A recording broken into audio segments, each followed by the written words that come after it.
Welcome to the ECES. We are available today to speak about a very important subject, which is inflation. Inflation is always very important, especially during these days. It's very extra important, inflation. Because we feel it, we touch it, we are suffering. So that's why it's very important, and the researcher effort is worth the attention. It's my pleasure to present our esteemed team, the main speaker, Dr. Noureldin, and the commentators. There is one of our colleagues, the commentator is on his way. Dr. Diaa Noureldin is the assistant professor, economic department in the American University of Cairo, and head deputy dean in the administrative department, and is our counselor in the ECES and a member colleague of the ERF and chairman of the stock exchange Egyptian market. Definitely, we are always pleased to have him. He has the master's degree and PhD, Oxford University, and bachelor and the master's of economics in the American University in Cairo, and in the econometric economics he's got his certificate also, concentrating on broadcast and forecast. His researches have been there in the Econometrics in the international magazine. He also used to work in the Oxford department as Oxman, as a counselor and consultant for the United Nations Industrial Development, and in the United Nations for Trade and Development in the econometrics field. And I will leave the mic to Mr. Diaa to speak about them, the commentators, the permanent, of course, friend of the center, engineer Hani Tawfiq, the former chairman of the Egyptian and Arab private equity associates in the stock exchange markets, and direct investment and banking services and speculations in the stock market. He's been participating a lot in the privatization programs in Egypt. Mr. Hani Tawfiq is the founder and the deputy chairman for the Egyptian stock market, and also the ex-founder of the direct investment departments. And as we said in the start, that he is the former chairman of the Egyptian and Arab Private Equity Association. He's got a lot of name tags and titles. We also have Mr. Omar Eshinati, Managing Director and Executive Director for Multiples Group for Investment, and he's a member of a lot of chairman departments. He's the founder of the Strategic Consultation Clans, and he was also an ex-counselor and a financial analyst in AMCO. He's got his very old hand in analyzing the economic issues facing or challenged by the Middle East, with special highlight on Egypt. He's also an esteemed member in the faculty of economic studies. He has the masters of in Columbia's and London University for administrative work, and the Islamic banking for the Islamic Bank and Insurance Institution in London. PhD also the AUC Cairo. We'll be joined by Dr. Ala El Shazli, and we are going to introduce him at that moment. When he comes in, he apologizes for any delay. Good morning. I do thank Dr. Abla, and it's really my honor to be part of the researchers where I'm working here in the center. The most important attribute of Dr. Abdullah that she didn't, or she ignored, is that she is my professor, and she used to teach me, although she's one of the great hits to me. And of course, I have been working with Mr. Hoda Labeti and Mr. Abdelraouf. Please stand up so that we can just be honored to see you. Our presentation today, I'm gonna present part of it. This is Nadine, and this is Hoda, and the presentation will be given by Nadine part, and the other part by Hoda.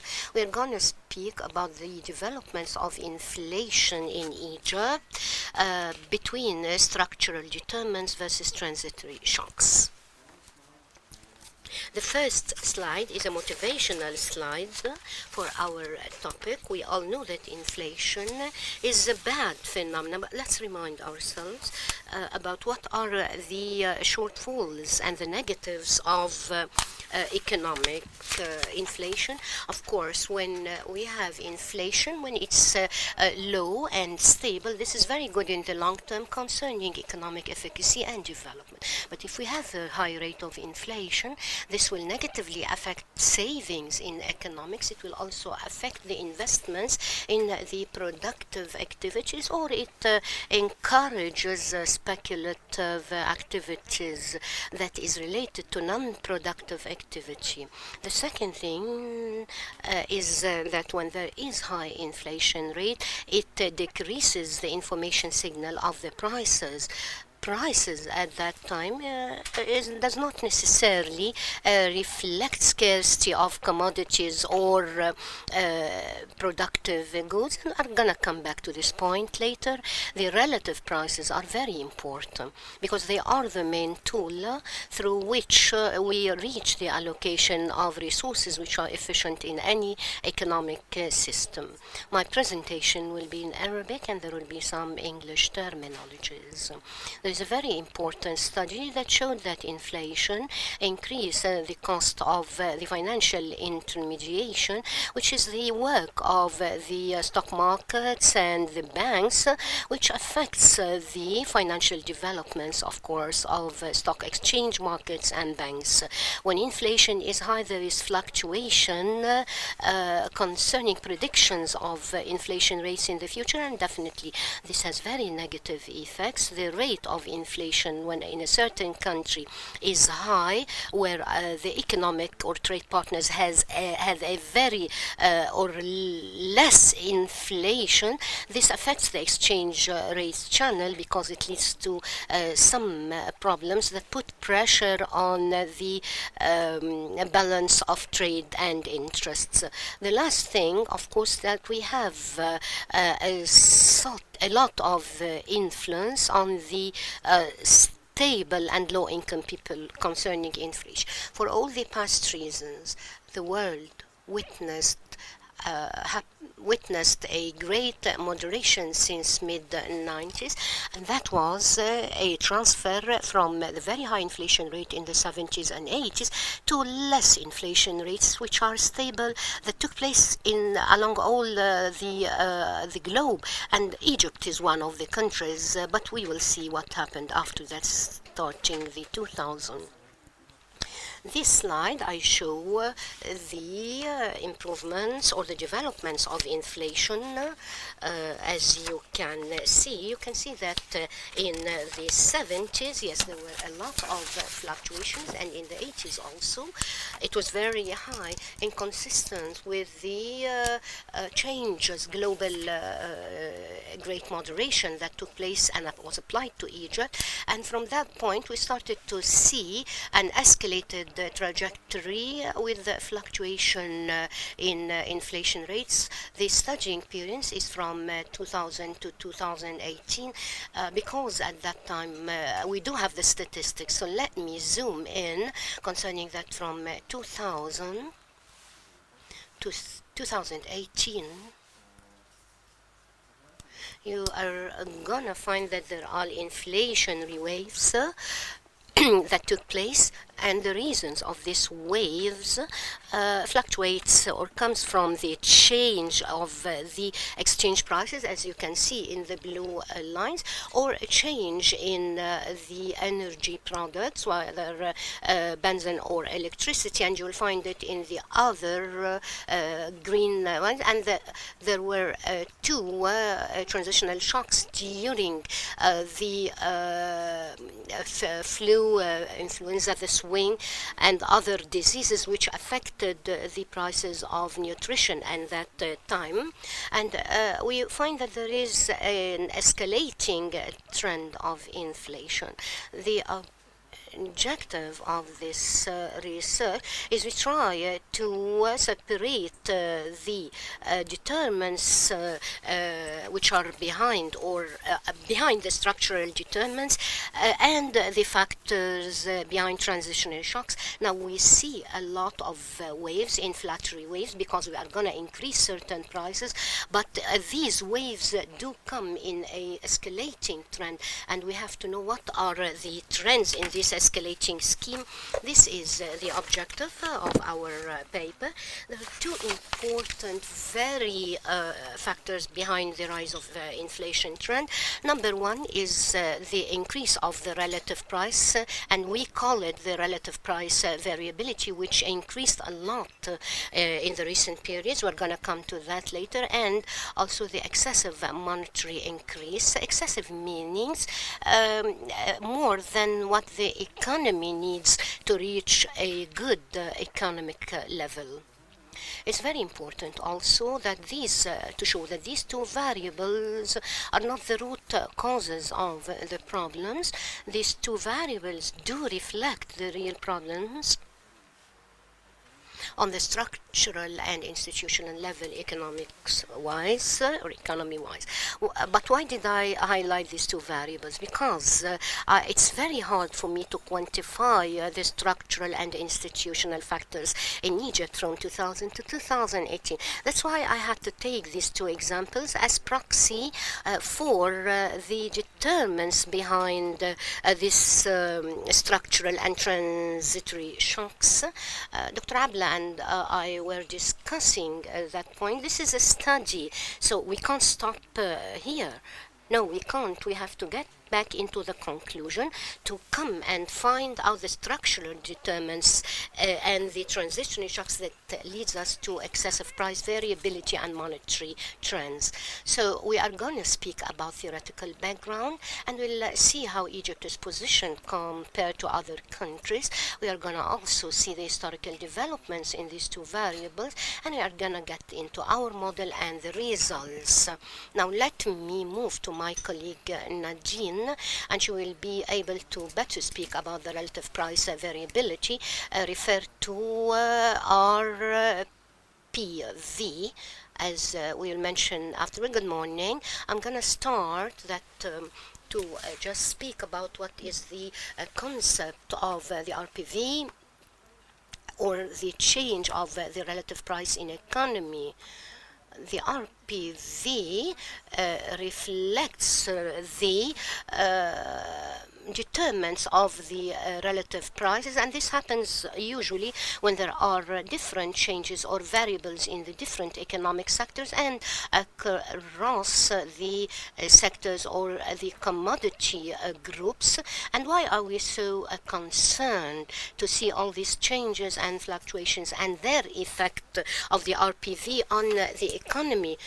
It's always the case that this RVP affects the resource allocation in the economy and the level of output and the level of operability and the level of information. It also affects the information resources or information centers in the economy. We find that there are a lot of studies showing that the RVP negatively affect the specializations in economy. There is another study for Boll and Romer, and they argue that the relative prices are the tools which enable the invisible hand to make these fluctuations in the economy. As more or as long as there are changes in the relative prices, this affects the informational role of prices. This leads us to the fact that the decision making on the part of the producers and consumers becomes very costly and sometimes non-affordable, takes a lot of time. And in case of Egypt, we find that these studies which try to find the relation between the RVP and the inflation. They are very limited. But in 2009, Dr. Noureldin said that the relation between these two determinants found a sort of positive relationship between the two variables. We, from the empirical point of view, we are gonna review these factors on the light of the relative prices of the different commodities. We are going to see this in the next slide. As you can see here, we see the relative price availability from a point of view of an empirical evidence for Switzerland and Egypt. Why Switzerland? Because it is one of the countries or states where there is relative stability in price fluctuation, and that's why we compare it to Egypt in this histogram that we can see of Switzerland. You are going to find a lot of changes that are symmetrical. We can find that a lot of, or some of the commodities are less with the lapse of time, and some commodities go up. But in Egypt, we'll find that the inclination is more to the right, which means that the prices could increase in the rate of 60% in Egypt, and most of the prices increase but never go down as the case in Switzerland. Even if we changed our scale of the trends, we'll find that the symmetrical distribution of Switzerland is very clear concerning or in comparison to the state of Egypt. We have calculated the RPV or the change in the relative price in a lot of countries. We took a sample from 84 countries, and we are going to show you here 3 groups of countries, as you can see. The first group, Japan, France, and Switzerland, and this is what we consider the lowest RPV, which is stability in prices. The middle group, Malaysia, Hungary, and Chile, and there are sort of what we call median RPV, and Egypt, Angola, and Ethiopia is labeled under what we call the highest RPV. Out of this distribution, it's very clear that in these first 2 groups, the distribution is symmetrical in case of the 6 countries, but in the case of Egypt, Angola, and Ethiopia, it tends to clinch toward the right, because most of the price of the commodities are increased with a leap in a very high distribution, and that's why the distribution is to the right. If we look into the distribution in the case of Egypt, we're going to find that with the passage of time, there are prices that go up. It might reach even 60%, and the source or the driven of these prices, and what are the factors, we'll find that the price increase outlies is mainly in food and non-alcoholic beverage groups. As to the prices that increase in a very small scale, we'll find that it's communication and expenditure or health. This shows the following, that Egypt's status is what's known as the downward rigidity, which means that prices go up, and the trend is for prices to go up and doesn't go down like Switzerland and Japan, where we have seen the symmetrical distribution in the previous slide. Now I give the floor to Dr. Diaa. Thanks a lot, Nadine. I just want to come back to the slide where there are Switzerland and Egypt. We look here at the industrial groups inside the consumer price index. You know that this you have the beverage, the nutrition, the food and education, and expenditure on the health sector. So the distribution is for different components, not only applying to a stable economy country, but if I put the scale and compare these 2 countries, you'll find that the scheme in the prices change are really gigantic. What we see, they are not the traditional increase in price. The second objective, that in this slide Egypt's compared status to other countries is the highest trend of increase in prices. The mechanism that we try to reach, that find a relation between the RPV, and there is a sort of measurement which is the variance. The higher the variance, the higher the relative price. If I have a big shock, what is it going to do to this RPV? It will bring this distortion to the right, and it will also increase of the inflation rate upward. This will be two results, and we do have a lot of models to confirm this mechanism that relates between RPV and inflation. Let me show you, if we put Egypt, for example, compared to 84 countries, and that's the data I have from 2011 to 2018, we are going to find that Egypt ranks at the high countries of the RVP and also the highest countries on the inflation rate. The relationship is it's crystal clear between both, as you can see. We are going to come back to what we have explained, the distribution curves. If we look to the commodity groups here, or the product groups, we'll find that inflation in a lot of groups, and the fluctuation, or the monthly fluctuation, and this reflects the weight of this group in the CPI index. For example, in Egypt, food and beverage is 40% of the expenditure of the domestic family, to be followed by sheltering and water and electricity costs. If we look here, we'll find here the attracting factors of the inflation rate, because it's more than 13%. That's if I take the average and not the monthly changes.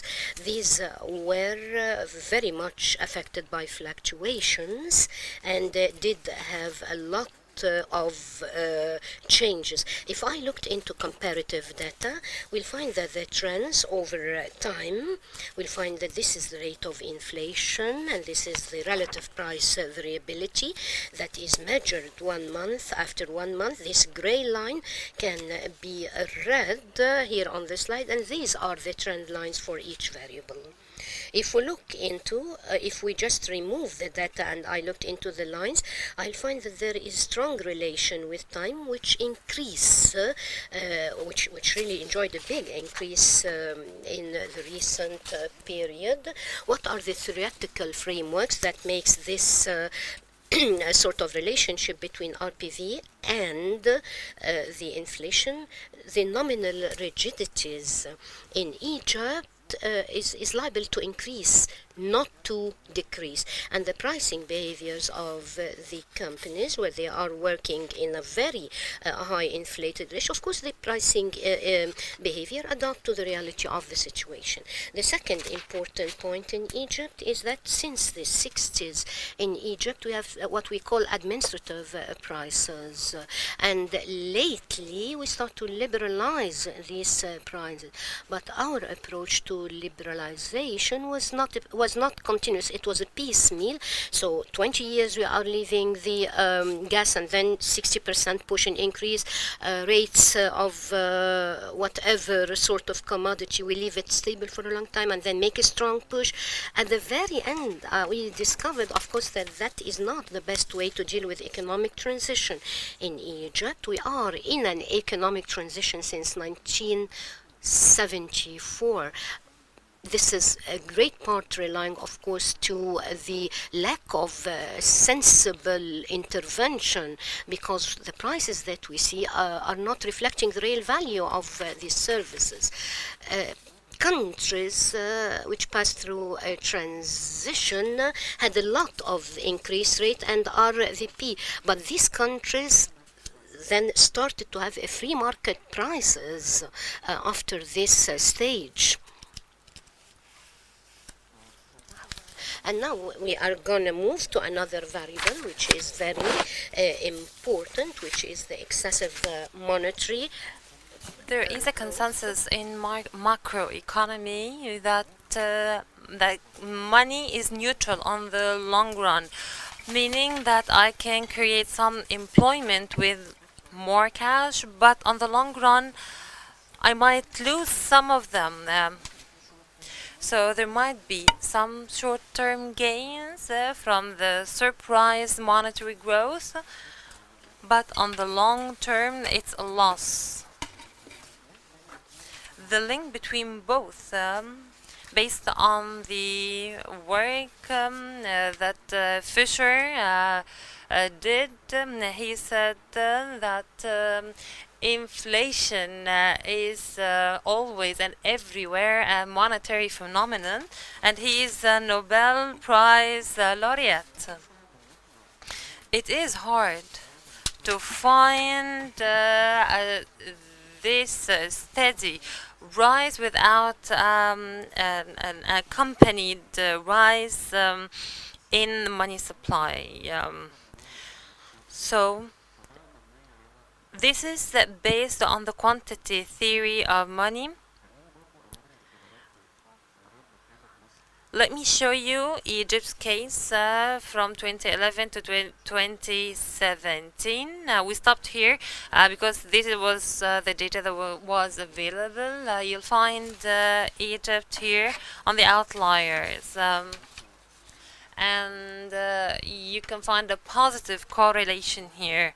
So what if I look at the historical trends over time? I might go back to the 60s in order to show you how this high inflation period in the 60s was accompanied by money supply, and this relative stability that we enjoyed in the early 20s and the late 90s was related to the stability of money supply. So the reason I try to remove these fluctuations is to convince you that these are the drivers on the long run, and I'm going to show you later how the transitory shocks have an impact on the economy. In order to wrap up the theoretical part, if you have a look here, you'll find Egypt here, while other countries here with a steady inflation rate and a high money supply. You have the fiscal dominant theory that explains this. When you have a pressure on the monetary in the monetary policy in order to bridge the gap of the budget. So it's either that we can do this either through the balance sheet expansion. Also, the absence of fiscal rules. We do not talk about this point much here in Egypt, meaning that I have a legislative framework that stops 60%, or that the budget deficit should not exceed 60%. The IMF has an interactive map. And you can see that all the countries of the world develop these physical rules, except for the Middle East, which is a gray area on the video or on this map. Many countries have a stability for their central banks. This is what we call de jure independence. But do we have a de facto central bank independence? The countries that do not have independence for central bank are also more vulnerable to transitory to this fluctuation.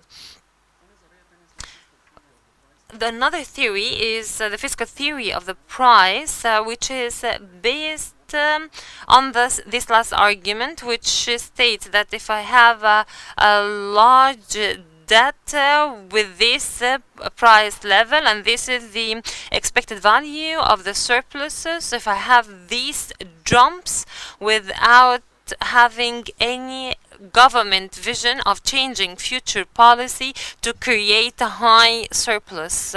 So for this equation to reach an equilibrium, you must introduce changes. This happens even with the full independence of the central bank. This theory have a lot of disciples, but it's hard to prove through figures.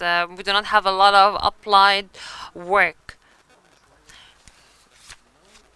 Okay, so say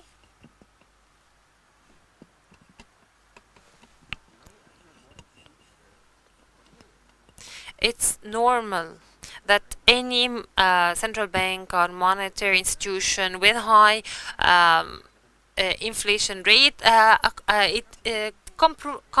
compromises the credibility of their work, but we have some employment chances that could be generated. So these gains are good when we have nominal rigidities, which exist here in Egypt, and also when we have underdeveloped financial markets. And this is the case for Egypt, and the lack of trade openness. If we compare Egypt with other countries, you'll find that it's a closed economy rather than an open one.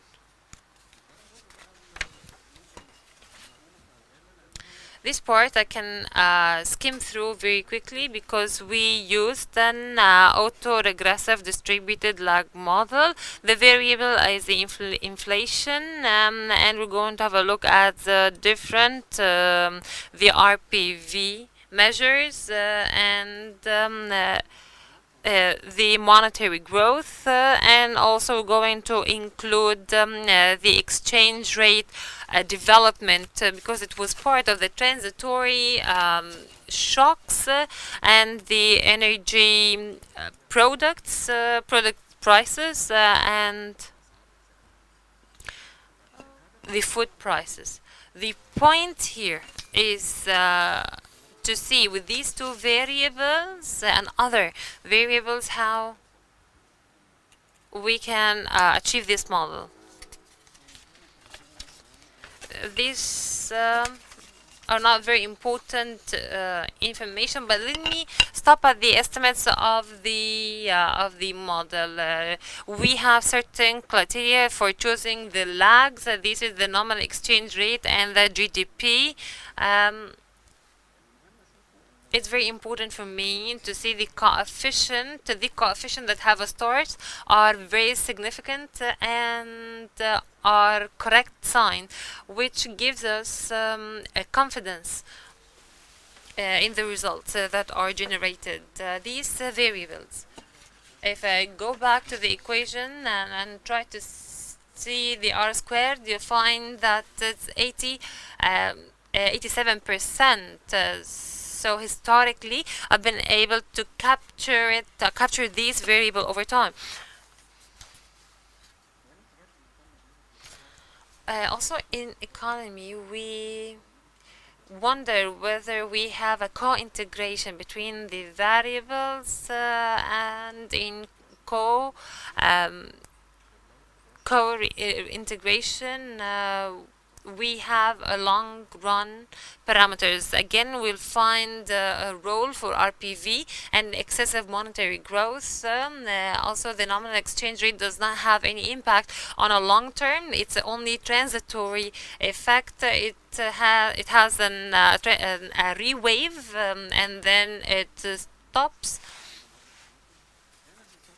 The energy shocks have an impact because the period that we covered included a lot of energy shocks, and we're still continuing with the price liberation.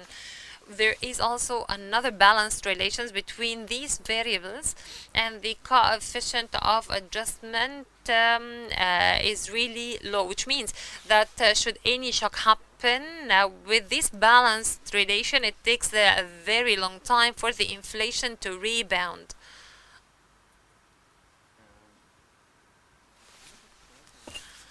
Worked on this concept in 2009. It was the paper that I developed here with Dr. Hana Khaireddin.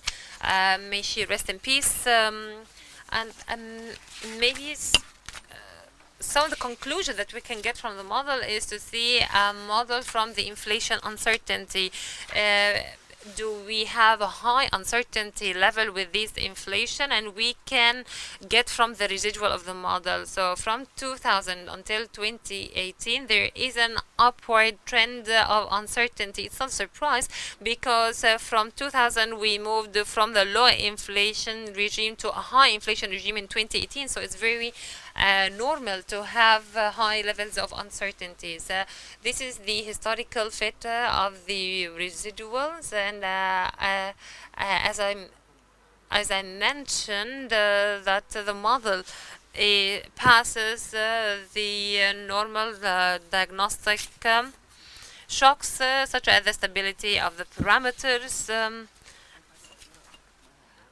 Yesterday I was working with Hoda and Nadine.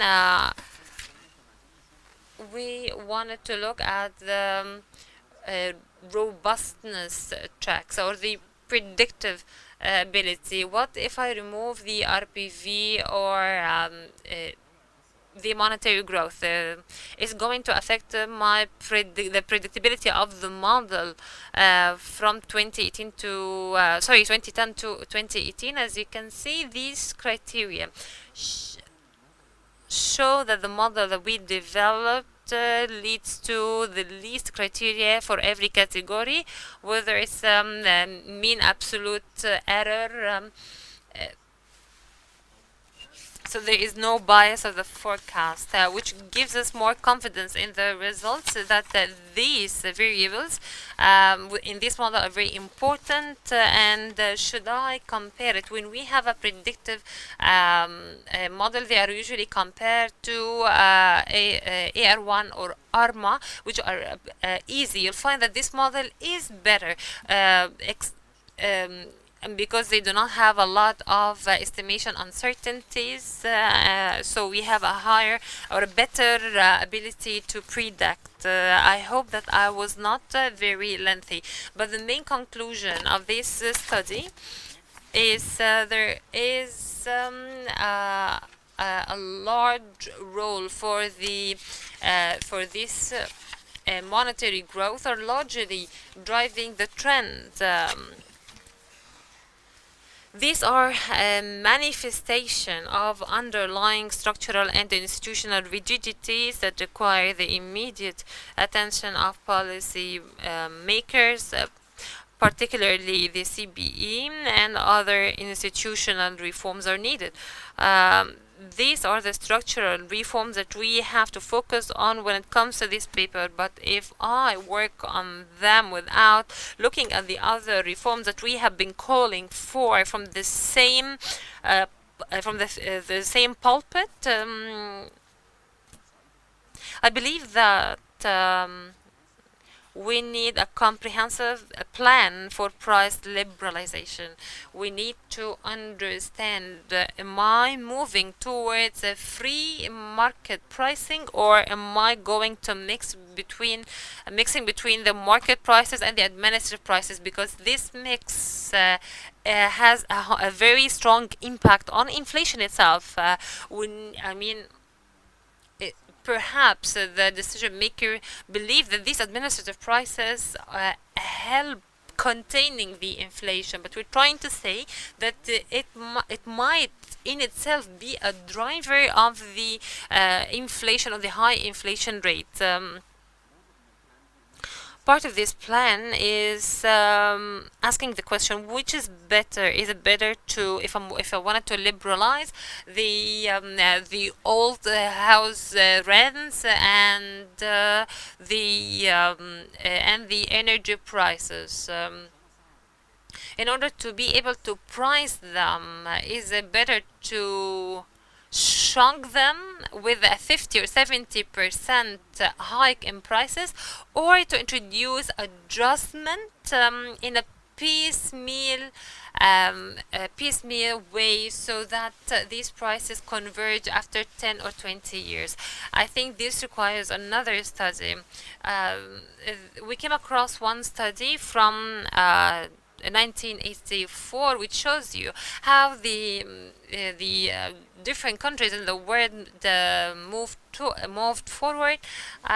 This study says that the prices should be increased over the inflation rates for over a period of time. Fiscal rules, in my opinion, are of paramount importance. We lack discipline. In my point of view, I'm trying to be as polite as possible because Dr. Abla and all of my professors and my seniors are present. These fiscal rules introduce the framework that is necessary in order to be able to see what is allowed and what is not allowed when it comes to expenditure and over expenditure. We also need an independent body for the oversight of public finances. We have the Office for Budget Responsibility in England, which is a think tank that's completely independent of the government. And it produces the projections and the expenditures, and it provides a vision. So it provides a means for the checks and balance. The Parliament can approach the think tank, and they can have good evidence to build a case. Since we're talking about inflation, we cannot look over the policy regime, the monetary policy regime that exists here in Egypt, which could not be defined in clear terms. There is no clear communication from the CBE. I believe that Egypt could plan the fiscal targeting. I hope that we start planning to full-fledged inflation targeting, even if after 5 or 10 years, because I'm going to have a nominal anchor for inflation. I need a number that can anchor expectation when it comes to inflation. Up until this point, we have the floating exchange rate and the fuel prices. That's why when they move up, they affect the whole spectrum. I believe that these are the two pillars that are very relevant to the study, but in my point of view, we have other aspects that can be done in parallel. I would like to thank you for your attention. Thank you so much. Thank you, Dr. Diaa. Thank you, Nadine. Thank you, Huda, for your thorough and amazing research done.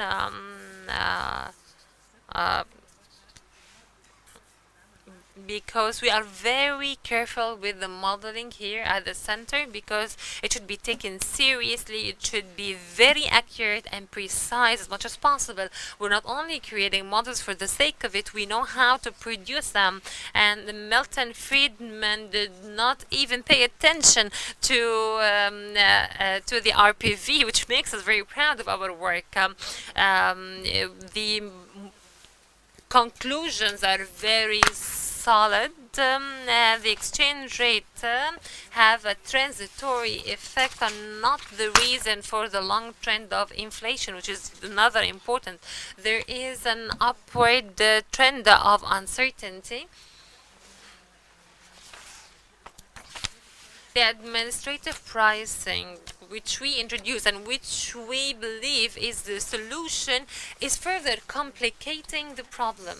And the lack of fiscal rules is a fact, because when it comes to monetary policies, our trend or our trajectory in terms of economy is very frightening when it comes to the future.